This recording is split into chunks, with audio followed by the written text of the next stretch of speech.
వీక్షిస్తున్న మీ అందరికీ యేసుక్రీస్తు నామున నా వందనములు. జీసస్ కేస్ మినిస్ట్రీస్ వారి యేసే నా ఆదరణ అనే కార్యక్రమానికి స్వాగతము. ఇప్పుడు మా నాన్నగారు పాస్టర్ వై మోహన్ రావు గారు దైవ సందేశం అందించెదరు. ప్రభునందు దేవుని బిడ్డలారా, గడచిన వారమంతా కూడా దేవుడు మనల్ని కాచి కాపాడి ఆయన కృపలో భద్రపరిచి ఏ విధమైనటువంటి శోధనలో పడకుండా తన రెక్కల చాటును భద్రపరిచి కాచి కాపాడిన విధానాన్ని బట్టి ముందుగా దేవునికి ఎన్నో వందనాలు తెలియజేస్తూ ఉన్నాం. ప్రతి వారము దేవుని యొక్క వాక్యాన్ని వినటానికే ఆయన ఇచ్చిన సమయాన్ని బట్టి దేవునికి వందనాలు తెలియజేస్తూ ఉన్నాను. First I am very thankful to God given this great opportunity to share this word of God with you happily every week in Jesus name. ఈ వాక్యం వినలేనటువంటి వారు చాలామంది ఇంకా మిగిలిపోయి ఉన్నారు. వాక్యము మీద శ్రద్ధ నిలిపి దేవుని ఎడల భయభక్తులు కలిగేటువంటి వారి యొక్క జీవితాలు చాలా మంచిగా ఉంటాయి. ఈ భూలోకంలో ఏంటి, పరలోకంలో ఏంటి అంటే దేవుని యొక్క వాక్యానికి విలువనిస్తూ ఆయన యొక్క మాటలను శ్రద్ధగా విని ఆయన యందు భయభక్తులు కలిగేటువంటి జీవితాన్ని జీవించండి దేవుడు మనకు చెప్తూ ఉన్నాడు. దేవుని యొక్క వాక్యములో ఎక్కడ చూసినా అవి మంచి మాటలుగానే కనపడతాయి తప్ప చెడ్డ మాటలు కనపడవు. అయితే నీవేం చేస్తున్నావనంటే ఇవి చెడ్డ మాటలు అనుకుని దేవుని యొక్క మాటలను వింటే చాలా కఠోరమైనటువంటి పత్యం చేయాలని కొంతమంది ఈ నిజమైనటువంటి దేవునిని విసర్జించి సాతాను లోకములో జీవించటానికి ఇష్టపడుతూ ఉన్నారు. అయినా మన ప్రభు అయినటువంటి యేసుక్రీస్తు వారు మన యందు జాలి నిలిపి తన కుమార్తెల పట్ల తల్లిదండ్రులకు ఎంత జాలి కరుణ ప్రేమ ఉంటుందో అదే విధమైనటువంటి జాలి కరుణ ప్రేమ ఆయన మన మీద చూపిస్తున్నారు. కాబట్టి ఇంకా మనం ఈ భూలోకంలో బ్రతికి నివసిస్తూ ఉన్నాం. అది చాలామంది అర్థం చేసుకోలేక ప్రభువారిని తిరస్కరిస్తూ ఉంటున్నారు. ఈ సందర్భంలో దేవుని యొక్క వాక్యాన్ని చదువుకుందాం. దావీదు కీర్తనలు 103వ అధ్యాయము 13 నుంచి 18 వరకు ఇలా వ్రాయబడి ఉన్నది. ప్రభునందు ప్రియులారా, బైబిల్ తెరిచి చూడవలసిందిగా మనము చేయుచున్నాను. తండ్రి తన కుమారుల ఎదుట జాలిపడినట్లు యెహోవా తనయందు భయభక్తులు గల వారి ఎడల ఆయన జాలిపడును. దేవునికి స్తోత్రం. జాలి కలిగినటువంటి దేవుడు, కరుణ కలిగినటువంటి దేవుడు, ప్రేమ కలిగినటువంటి దేవుడు మనకున్నాడు అనేటువంటి సత్యాన్ని నీవు గుర్తెరిగి కూడా దేవుని దగ్గరకు రాలేక నీవు ఇష్టపడటం లేదు. దేవుడంటే నీకు భయభక్తులు లేవు. ఏంటి బైబిల్ గ్రంథంలో ఉండేటువంటి మాటల ప్రకారంగా మనం నడుచుకోవాలంటే చాలా కష్టమైనటువంటి పని అని నీవేం చేస్తున్నావంటే దేవునికి దూరంగా పారిపోతున్నావు. నీవు పారిపోయినా కానీ ఎన్నో రకాలైనటువంటి అవస్థలు, ఎన్నో రకాలైనటువంటి వేదనలు, ఎన్నో రకాలైనటువంటి శోధనలు నీవు జీవిస్తూ ఉన్నావు. ఈ భయంకర లోకంలో నీవు జీవిస్తూ ఉన్నావు.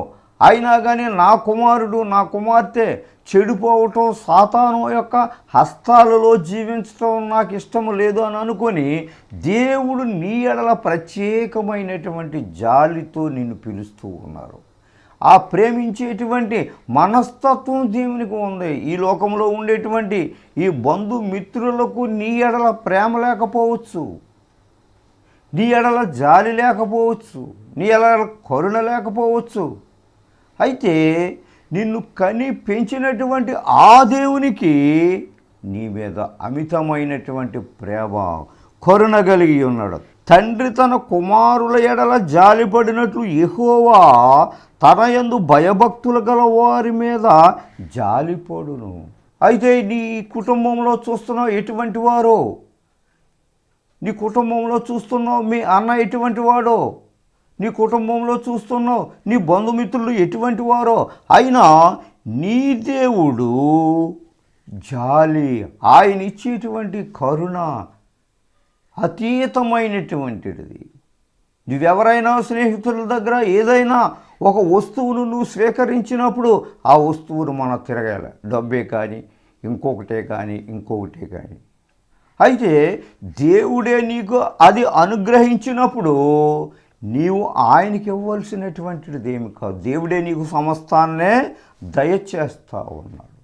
తల్లిదండ్రులు కుమారులకు లేదా కుమార్తెలకు వాళ్ళ యొక్క భవిష్యత్తు ఏ రకముగా ఉంటుంది, వారిని ఏ విధముగా మనము వారి యొక్క భవిష్యత్తుకు మార్గం చూపించాలి అనేటువంటి ప్రేమ వారిలో ఉంటుంది.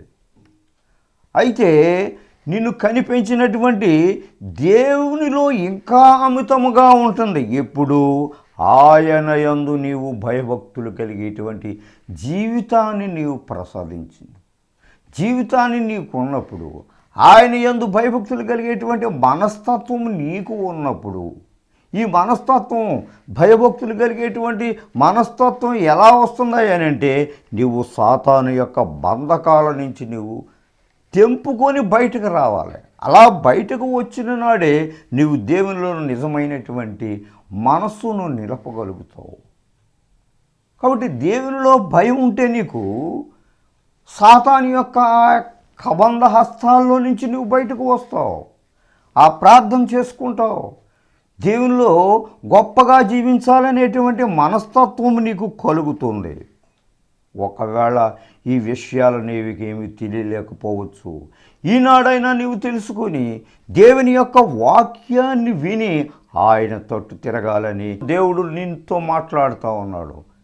ప్రత్యేకంగా నిన్ను హెచ్చరిస్తూ ఉన్నాడు.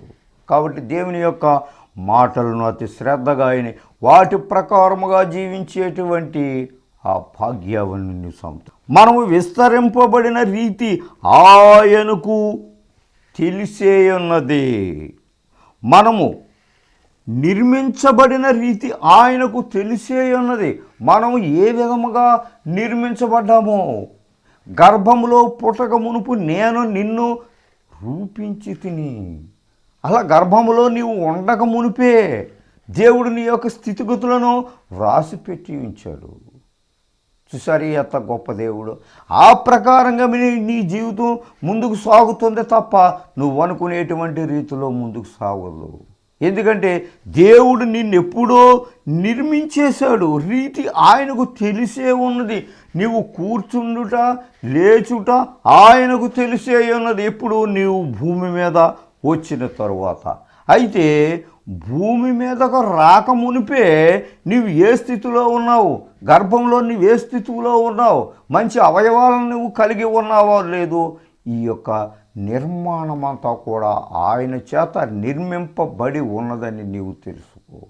అలా నిర్మించినటువంటి ఆ యేసుక్రీస్తు వారికి నీవేం చేయాలంటే కృతజ్ఞతాస్తుతులు చెల్లిస్తూ ఉండాలి.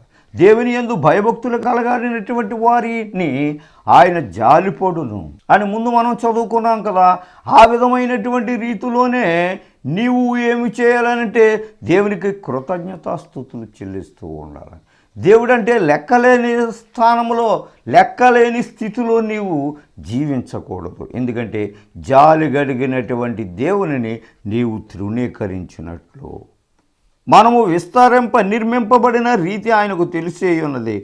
మనము మంటివారమని ఆయన జ్ఞాపకము చేసుకొనుచున్నాడు. ఎంతకాలం నువ్వు జీవిస్తావు ఈ భూమి మీద? దేవునిని తెలుసుకోకుండా ఎంతకాలము నీ యొక్క చెడ్డ లక్షణాలతో నీ జీవితాన్ని ముందుకు సాగించుకొని ఉంటావు? ఒకానొక రోజున అందరము చనిపోవలసినటువంటి వారమే. చనిపోయిన తర్వాత నీ యొక్క బ్రతుకుని సరిదిద్దుకునేటువంటి అవకాశం ఉండదు. ఈ భూమి మీద నీవు ఉన్నావు గనక నీ బ్రతుకుని సరిదిద్దుకునేటువంటి అవకాశము ఈ పరిశుద్ధ గ్రంథము ద్వారా వ్రాయించబెట్టబడి ఉన్నాడు దేవుడు. కాబట్టి ఈ గ్రంథానికి చాలా విలువ ఉన్నది. ఆ యొక్క గ్రంథాన్ని నీవు తూచా తప్పకుండా పాటించవలసినటువంటి బాధ్యత నీకు ఉన్నది. మనము మంటివారము అని ఆయన జ్ఞాపకం చేసుకొనిచున్నాడు. నువ్వు బ్రతుకుతావు, కొన్నేళ్ళు జీవిస్తావు, భూమి మీద మంచిగానో చెడ్డగానో నువ్వు జీవిస్తావు, మరలా నువ్వు చనిపోతావు. మట్టి వారమనని జ్ఞాపకం చేసుకొని నువ్వు చనిపోయి మట్టిలో కలిసిపోతావు. అయితే ఈ భూమి మీద నీవు బ్రతుకున్నంత కాలము ఏం చేయాలంటున్నాడో, దేవుని యందు భయభక్తులు కలిగేటువంటి జీవితాన్ని కలిగి ఉంటున్నావు అంటున్నారు దేవుడు. భయము లేదు నీకు, భక్తి లేదు. తల్లిదండ్రుల ఎదుట నువ్వేం మాట్లాడుతున్నావు నీకు అర్థం అవటం లేదు. నీ బంధువుల దగ్గర ఏం మాట్లాడుతున్నావు నీకు తెలియటం లేదు. నీ స్నేహితుల దగ్గర ఏం మాట్లాడుతున్నావు తెలియలేదు. అంత గర్వముతో నిండినటువంటి జీవితాన్ని నీవు జీవిస్తూ ఉన్నావు, ఎవరిని లెక్క చేయనటువంటి ప్రౌడ్. ఆ గర్వంతో నువ్వు మాట్లాడుతూ ఉంటున్నావు. ప్రౌడ్ అనేటువంటిది ఏంటంటే సాతాను యొక్క క్రియ.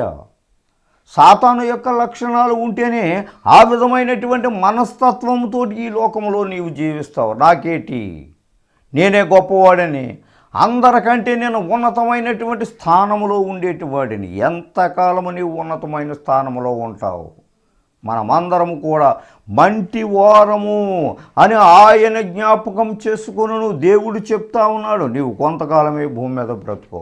ఈ బ్రతికి ఉన్నంతకాలము కూడా దేవునిని స్మరించుకో. అంతేకాదు, ఇంకొక మాట చెప్తున్నారు చక్కగా, నరుని ఆయువు గడ్డి వలె ఉన్నది. నీ యొక్క ఆయుష్ గడ్డితో పోల్చారు ఇక్కడ దేవుడు. నువ్వు భూమి మీద నివసించేటువంటిది కొద్ది కాలము మాత్రమే. ఈ కొద్ది కాలంలోనే నువ్వు దేవుని తెలుసుకునేటువంటి మనస్తత్వాన్ని నీవు కలిగి ఉండాలి. ఏమంటున్నారు? నీ యొక్క ఆయువు గడ్డి వలె ఉన్నది. గడ్డి పరక ఎంతో విలువలేనటువంటిది, ఎంతో చిన్న మొక్క. అటువంటి గడ్డిని పోల్చాడు దేవుడు నీ యొక్క జీవితాన్ని. నరుని ఆయువు గడ్డి వలె ఉన్నది. ఎందుకు పనికిరానటువంటి జీవితం నీది. అతను అడవి పువ్వు పూయినట్లు వాడిపోయిన అడవిలో ఎన్నో రకాలైనటువంటి పుష్పాలను మనము చూస్తాం. ఎన్నో సువాసనలు వెదజిల్లేటువంటి పుష్పాలను మనము చూస్తాం. అయితే అది అడవిలో పూసింది. ఆ చెట్టు అడవిలో ఉండే ఆ పుష్పం ఎవరు వెళ్ళలేనటువంటి ప్రాంతం అది. అయితే అది ఎవరికి ఉపయోగం? ఎవరికి ఉపయోగం లేదు. ఆ విధముగానే నీ యొక్క జీవితం ఈ భూమి మీద కూడా ఎవరికి ఉపయోగము లేనటువంటిదిగా కనపడతా ఉన్నది. అయితే నీవు దానిని దేవుని యొక్క వాక్యము ద్వారా నీవు సరి చేసుకున్నట్లయితే దేవుడు నీ యందు ఆ సంతోషించేటువంటి మనస్తత్వాన్ని కలిగి ఉంటా ఉన్నాడు దేవుడు. ఈ బిడ్డ నా యొక్క వాక్యాన్ని చదువుతుంది, నేనంటే భయభక్తులు కలిగేటువంటి జీవితంలో జీవిస్తూ ఉన్నాడు ఈ నా కుమారుడు అని దేవుడు ఆకాశమునందు చూసి ఆయన నీ యందు జాలిపోడును, నీ యందు సంతోషించును. సంతోషించేటువంటి మనసు దేవునికి ఉన్నది. ఈ భూమి మీద మనం తల్లిదండ్రులను సంతోషపెట్టాలంటే ఎన్నో రకాలైనటువంటి మంచి కార్యాలు మనము చేయాలి. మన తల్లిదండ్రులు సంతోషపెట్టాలంటే మంచి ఉద్యోగం చేయాలి. ఉద్యోగం వచ్చిన తరువాత తల్లిదండ్రులకు అడ్డంగా తిరిగి వాళ్ళకి వ్యతిరేకంగా జీవించమని కాదు, అయితే వారికి భయభక్తులు కలిగేటువంటి జీవితాన్ని కలిగి ఉండమని నీ యొక్క స్థితిని మార్చాడు దేవుడు. అయితే నీ ఉద్యోగం వచ్చిన తర్వాత నువ్వేం చేసావు? తల్లిదండ్రులని మర్చిపోయావు. నిన్ను కనిపెంచినటువంటి ఆశ్రయము ఇచ్చినటువంటి ఆ యొక్క దేవునినే నీవు మర్చిపోయి నానా రకాలైనటువంటి పద్ధతులతో మాట్లాడుతున్నావు, జీవిస్తూ ఉన్నావు. ఉద్యోగం వచ్చిన తర్వాత నీకు ప్రౌడ్ పెరిగిపోయింది, నువ్వంతా గర్వంతో మాట్లాడుతూ ఉన్నావు. అలా గర్వంతో మాట్లాడటం వల్ల నీకు కలిసి వచ్చినటువంటిది ఏమీ లేదు. యోబు గ్రంథము 22వ అధ్యాయము 21వ వచనములో ఈ విధముగా మనతో మాట్లాడుతూ ఉన్నారు. Job chapter 22 verse 21. ఆయనతో సహవాసము చేసిన ఎడల నీకు సమాధానము కలుగును. నీకు ఉద్యోగం వచ్చిన తర్వాత నువ్వేం చేసావు? ఉద్యోగం రానటువంటి రోజులలో దేవుని యొద్ద చేసినటువంటి ప్రమాణాలు ఎన్నో ఉన్నాయి నీకు. దేవుడు నీకు అనేక రకాలైనటువంటి కఠిన బాధలు కలుగజేశాడని చెప్పేసి నీవు అన్నావు. ఆ యొక్క బాధల నుంచి నిన్ను విముక్తి చేశాడు దేవుడు. ఆ బాధల నుంచి విముక్తి చేసిన తర్వాత మంచి ఉద్యోగం సంపాదించిన తర్వాత దేవుణ్ణి మర్చిపోయి నువ్వు తిరుగుతూ ఉన్నావు. అది నీ యొక్క స్పెషాలిటీ. దేవునికి ఇష్టడుగా కనపడతాలేదు. ఆయనతో సహవాసం చేసిన ఎడల నీకు సమాధానం కలుగును. ఈయనతో సహవాసం చేయాలనంటే దేవునితో భయభక్తులు కలిగేటువంటి జీవితమును సంపాదించుకుంటే నీకు సమాధానము కలుగుతుంది. నీకు ఏ విధమైనటువంటి టెన్షన్స్కి నువ్వు గురి కాలేవు. ఎందుకంటే దేవుడు సమస్తాన్ని నీకు దయచేశాడనగా ప్రతి విషయంలోని కూడా ఆయనకు కృతజ్ఞతాస్తుతులు చెల్లించేటువంటి స్వభావంలో నీవు జీవిస్తున్నావు కనుక నీకేం దయచేస్తానంటున్నాడు? సమాధానము దయచేస్తానంటున్నాడు, శాంతిని దయచేస్తానంటున్నాడు. కుటుంబంలోనేటి సమాజంలోనేటి శాంతి సమాధానాలతోటి జీవించేటువంటి జీవితాన్ని ఇచ్చినట్లయితే దేవుడు నువ్వెంతో సుఖవంతంగా కనపడతావు.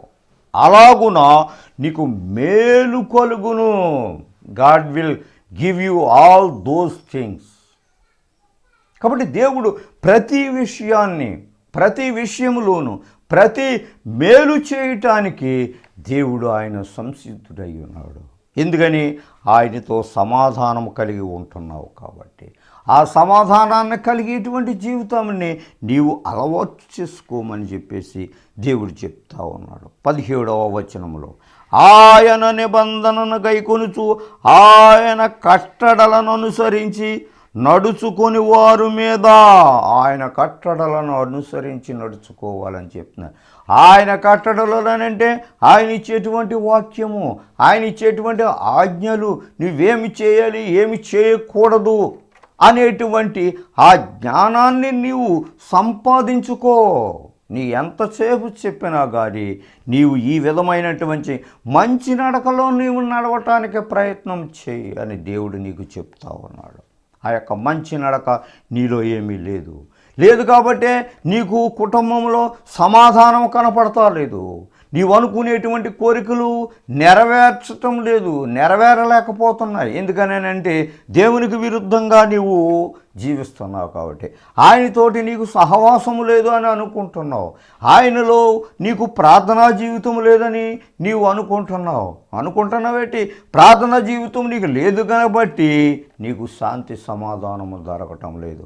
ఏదో నామకాహాగా దేవుని సన్నిధిలోకి నీవు వెళుతున్నావే తప్ప దేవుని యొక్క కట్టడలను అనుసరించేటువంటి శక్తి నీలో లేదు. ఆ కాసేపు ఆ మందిరంలోకి వెళ్ళి కూర్చునే కాసేపు నీవేదో ఆ తాపట్ల కొట్టి దేవుని ఆరాధిస్తున్నావు అని అనుకుంటున్నావే తప్ప అది నిరుపయోగమైనటువంటి పరిస్థితి అని నీకు తెలియటం లేదు. ఎందుకనంటే ఆయన కట్టడలను అనుసరించాలని మొదటగా చెప్తా ఉంటున్నారు. ఆయన కట్టడలని అంటే ఏంటయ్యా అంటే నువ్వు చేయరానటువంటి పనులు, చేసేటువంటి పనులు, మంచి కార్యాలు చేయమని దేవుడు చెప్తా ఉంటున్నాడు. దేవుడు నిన్ను హెచ్చరిస్తున్నాడు. కీర్తనల గ్రంథము 34వ అధ్యాయము 14వ వచనములో, the book of Psalms chapter 34 verse 14, కీడు చేయటమని మేలు చేయము. ఎంతసేపు కూడా నీవు కీడునే తలుస్తా ఉన్నావు. ఎదుట వ్యక్తి ఏ రకముగా పతనమైపోతాడని నువ్వు చూస్తూ ఉన్నావు. ఎదుటి వాని గురించి నీ దురాలోచనలే నువ్వు ఎప్పుడు కూడా ఆలోచిస్తూ ఉన్నావు. ఎప్పుడు కూడా నువ్వు రాజకీయమైనటువంటి పరిస్థితుల్లోనే నీవు నివసిస్తూ ఉన్నావు. ఎందుకు? నీకు దేవుని మందిరంలోకి వెళ్ళేటువంటి వాడు, దేవుని మందిరంలోనికి వెళ్ళినటువంటి ప్రజలు ఏ విధమైనటువంటి పరిస్థితిలో ఉండాలయ్యానంటే కీడు చేయటం మాని మేలు చేయము. ప్రతి వారికి కూడా నీవు మంచి చేయటానికే నువ్వు ప్రయత్నం చేయి. ప్రతి వానికి కూడా నీవు ఉపకారం చేయటానికే ప్రయత్నం చేయి. కానీ ఉపకారం లేదు సరికదా, అతడు ఏ రకమైనటువంటి పద్ధతిలో కూలిపోతాడు. నువ్వు చేయలేనటువంటి పనిని ఇతరుల ద్వారా ఆ కీడును శంకించేటువంటి పనిని చేయిస్తున్నావు. నీవు చేస్తే లోకంలో దొరికిపోతానని ఇతరులను ఉసుగొలుపుతున్న వాళ్ళని, సాతాను శక్తుల వారిని ఉసుగొలుపుతూ ఉన్నావు. సాతాను శక్తులు కలిగినటువంటి వ్యక్తులను నీవు పంపిస్తామన్నావు, నీవు చేయలేనటువంటి పని అది కాదు. కీడు చేయటం అని మేలు చేయము. మేలు చేసేటువంటి మనస్తత్వం, మేలు చేసేటువంటి ఆ యొక్క పరిస్థితి నీకు ఉన్నట్లయితే దేవుడు కూడా నీకు మేలు చేస్తాడు. కీడు చేసేటువంటి పరిస్థితి నీలో ఉన్నట్లయితే నీవు కూడా పతనమైపోతావు, అది నీకు తెలియటం లేదు. ఇప్పటికే చాలా వరకు నీవు పతనమైనటువంటి స్థితిలో నీవు కనపడుతున్నావు దేవుని దృష్టిలో. అవునా కాదు? నీ అంతరంగమునకు తెలుసు, నీ మనసు నాకు తెలుసు. నువ్వు ఎంతవరకు దేవునిలో అభివృద్ధి చెందుతున్నావు, ఎంతవరకు లోకంలో నీవు మంచిగా జీవిస్తున్నావు. అది కాదు. కీడు చేయట మాని మేలు చేయము. ఎన్నో రకాలైనటువంటి కీడులు చేసావు నీ ప్రజలకు, నీ ప్రక్కవారికి చేసావు, నీ సహోదరులకి చేసావు, నీ దైవజనులకే చేసావు. నీవు అటువంటి గొప్పవాడివి. కీడు చేసేటువంటి మనస్తత్వం ఉండటంలో నీవు నెంబర్ 1, నువ్వు ఫస్ట్గా నిలబడతావు. అయితే దేవుడు నీకేం చేస్తాడు? దేవుని సన్నిధిలో నీవు ఏ విధమైనటువంటి పరిస్థితుల్లో నీవు కనపడతావు? ఇంకొక మాట చెప్తున్నారు, సమాధానమును వెతకి దానిని వెంటాడము. You seek always peace. సమాధానము కావాలి, దాన్ని వెంటాడము.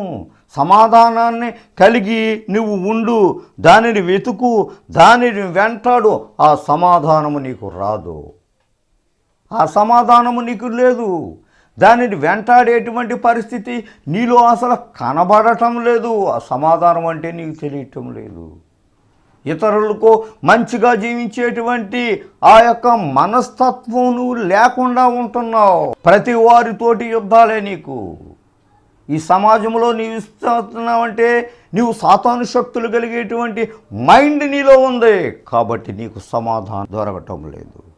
కాబట్టి దేవునిలో ఉండేటువంటి వారికి, దేవునిలో నిజమైనటువంటి మనస్తత్వంతో ఆయన కట్టడలను అనుసరించి జీవించేటువంటి వారికి 18వ వచనం, ఆయన కృప యుగ యుగములు నిలుచును.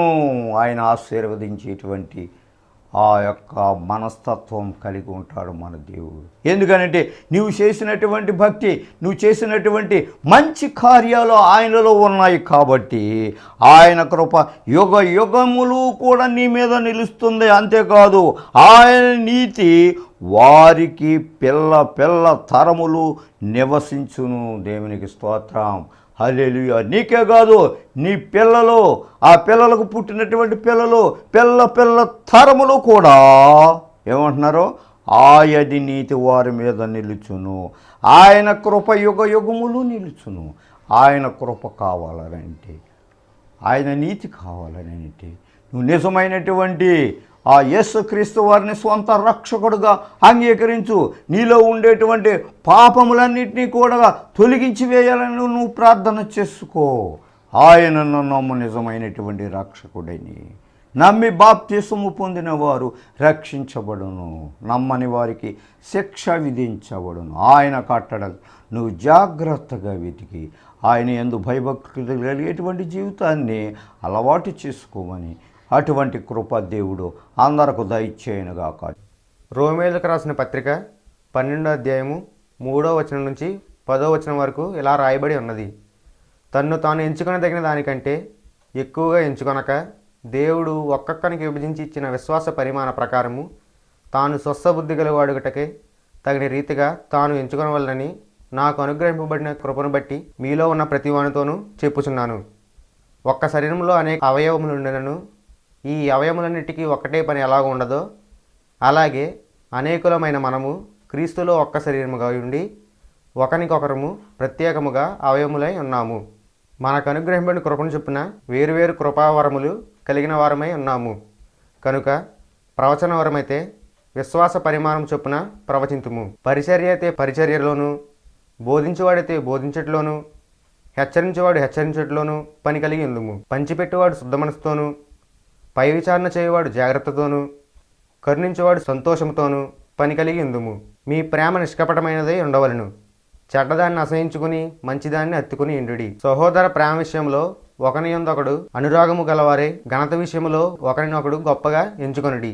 చిన్న ప్రార్థన చేసుకుందారు ప్రియులారా. అందరూ తలలు వచ్చి కళ్ళు మూసుకొనవలసిందిగా కోరుచున్నాను. ప్రేమ కలిగిన యేసయ్య, కృప కలిగిన తండ్రి, మీ ప్రియ బిడ్డలతో మీరు మాట్లాడారు నాయన. మీకు స్తోత్రములు ప్రభువా. ఏ రీతిగా మీ యందు నివసించాలో, మీ యందు భయభక్తులు కలిగేటువంటి జీవితం కలిగి ఉండాలో మీరు నేర్పించారు. మీ బిడ్డలతో మాట్లాడాడు నా ప్రభువా. అటువంటి జీవితాన్ని మీ ప్రియ బిడ్డలకు దయచేయండి నాయన. ఈ టీవీ ముందు కూర్చొని మీ వాక్యాన్ని వినుచున్న మీ ప్రజలపై మీ మెండైన దీవెనలతోటి నింపండి. వాళ్ళకు ఆరోగ్య బలాన్ని, శక్తిని దయచేయండి ప్రభా. వ్యాధిగ్రస్తులను ముట్టండి నాయన. వారి వ్యాధులను అరికట్టండి, స్వస్థపరచండి. నీవే గొప్ప దేవుడు, సత్యవంతుడు అనేటువంటి సత్యాన్ని మీ ప్రియ బిడ్డలకు గుర్తెరిగి మీ అందు భయభక్తులు కలిగేటువంటి జీవితాన్ని వారికి ప్రసాదించమని ఈ చిన్న మానవులు పరలోక సన్నిధిలో చేరని మా ప్రభును ప్రియ కుమారుడునైనా యేసు నామమున వేడుకొని ప్రార్థన చేయుచున్నాను తండ్రి. ఆమేన్. మన తండ్రి అని దేవుని ప్రేమ, కుమారుడైన యేసుక్రీస్తు వారి యొక్క కృప, పరిశుద్ధాత్మ యొక్క అన్యోన్య సహవాసము మనకును ఆయన నమ్మిన బిడ్డలకును, ముఖ్యంగా ఈ టీవీ ముందు కూర్చొని మీ వాక్యాన్ని వినిచున్న మీ ప్రజలపై మీ మెండైన దీవెనలతో నింపుముగాక. Amen. God bless you all. మీ అందరికీ నా వందనాలు. దైవ సందేశం విని దైవ దీవెనలను పొందారని నమ్ముచున్నాము. సలహాలకు, సందేహాలకు, ప్రార్థన అవసరతల కొరకు సంప్రదించవలసిన చిరునామా pastor why Mohan Rao garu, Jesus Cares Ministries, Dommeru post 534351, Kovvur mandal, West Godavari district, Andhra Pradesh, S India. Our phone number 9652128511. Our email address mohany7@yahoomail.com. మా చిరునామా pastor why Mohan Rao garu, Jesus Cares Ministries, Dommeru post 534351, Kovvur మండలము, పశ్చిమ గోదావరి జిల్లా, ఆంధ్రప్రదేశ్, ఎస్ ఇండియా. మా ఫోన్ నంబరు 9652 12 85 11.